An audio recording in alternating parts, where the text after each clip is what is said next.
skeptically, looking for the phony. That's them. They see real. That's them. Because see, those are your expectations. When you have those expectations, that's when you set yourself up for failure.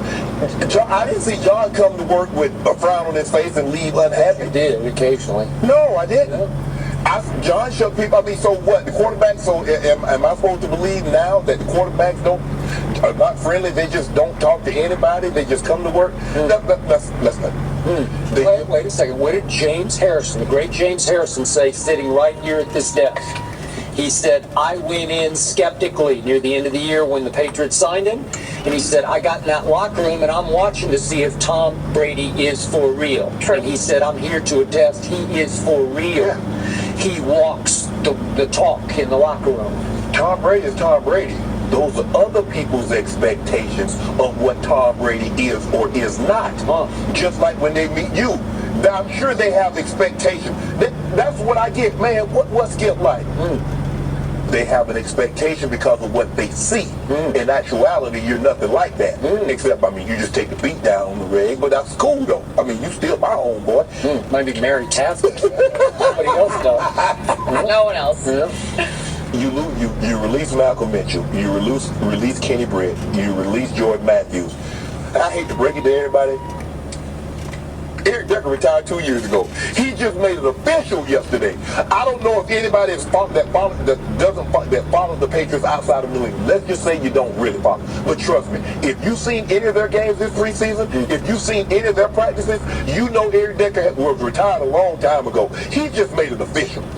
He was what we call, like in boxing they call it a shot fighter.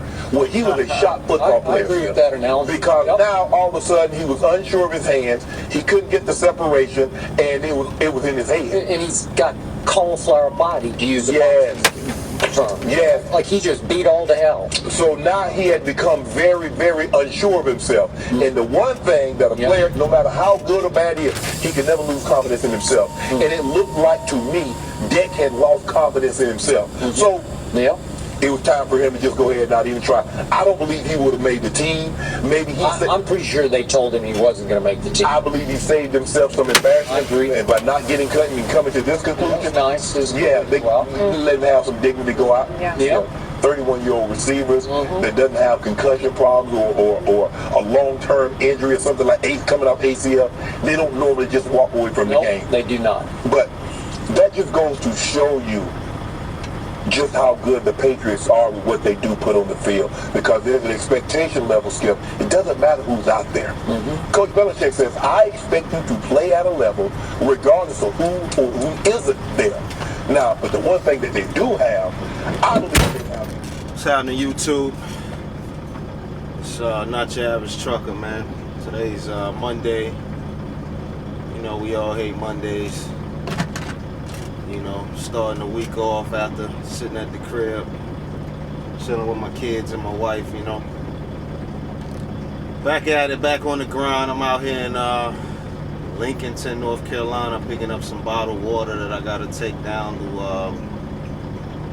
Columbia, South Carolina, man. It's only a couple hours, 2-hour drive, 120 miles or so. You know, I like to keep it light, like to keep it easy. You know, I'm in a day cab, man. I ain't trying to conquer the world or nothing like that. Just want to take some time, man, give a shot. You know, pretty much throw out what's on my mind out there. Things I hate. Turn this damn log off when I'm sitting here. This place isn't too bad, man. I'm normally in and out of here in like an hour or something, you know. Then the Pepsi spot down in Columbia, normally in and out of there in like, you know, an hour, hour and a half. You know, I'm a live load, live unload. It's not a drop and hook scenario.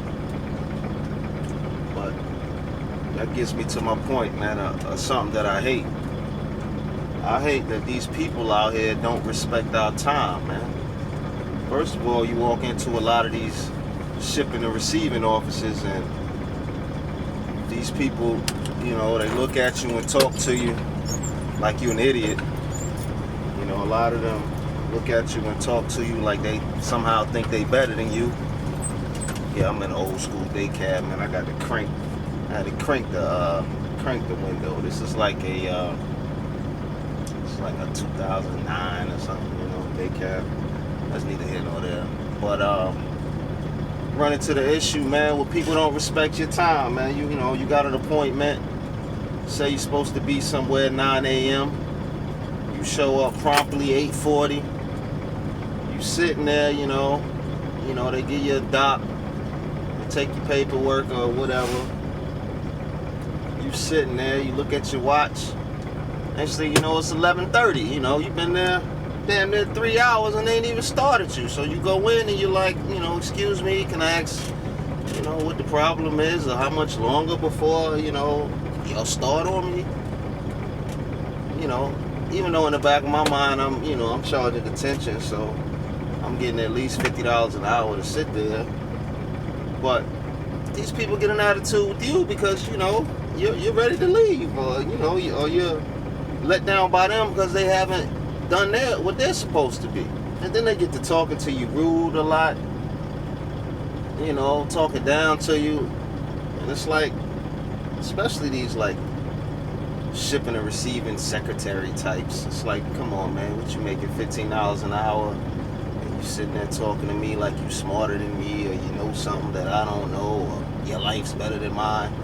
You know, I'm a very courteous dude. I'm a very respectful dude. So the last thing I'm gonna do is get rude with them, because that ain't gonna get me nowhere anyway. If I curse them out or tell them they're stupid, they're not likely to start on me anyway. So this dude's trying to back in like he about to tear the front of my truck up. What are you doing, homeboy?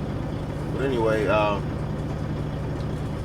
so I'm nice to these people, but at the end of the day, man, I realized in the past, I started driving full time maybe 8 years ago.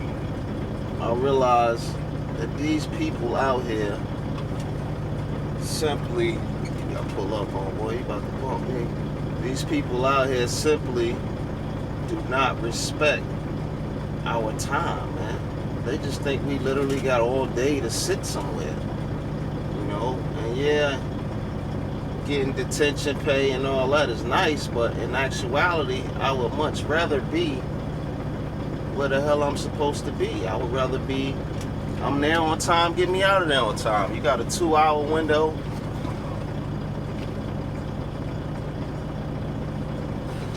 You got a 2-hour window.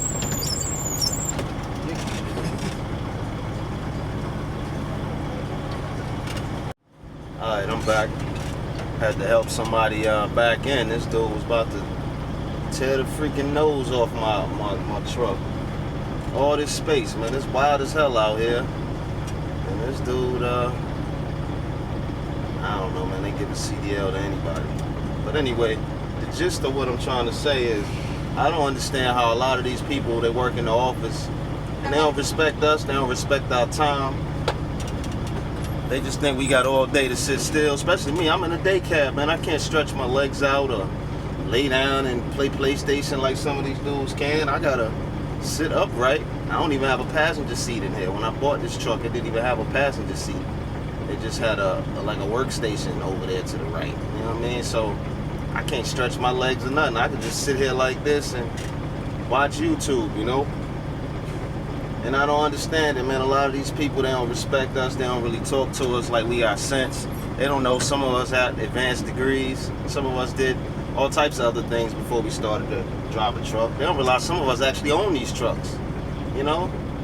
Meanwhile, they making peanuts. You know, they bring home their little $800 a week at their little desk job, and they think they're better than us. And I don't get it, man. Respect our time. You know, if you got a 2-hour window to load or unload somebody, do your damn job. You know, we doing our job. I can see if I showed up 2 hours late or didn't show up till, you know, a whole full day late. But I'm on time. Why can't you do what you're supposed to do? I'm doing what I'm supposed to do. And that's something that really, really irks me about the trucking industry. I can't. You too far? Man, this dude still ain't back there. He asking me for help, and I lined him up perfect. But anyway, man, moral of the story, man, it's a Monday. Out here trying to make this money. And I just wish everybody would do their damn job, man. Do your job. If your job is to unload a truck or to load a truck, you're a forklift operator, do your motherfucking job, man. Excuse my language. Because if everybody did their job like they were supposed to do, the world would be a better place. You understand? It's your boy, not your average trucker. It's like 10 in the morning or something on a, maybe 11 in the morning on a Monday, August 27th. I'll probably hit y'all after lunch, man. All right?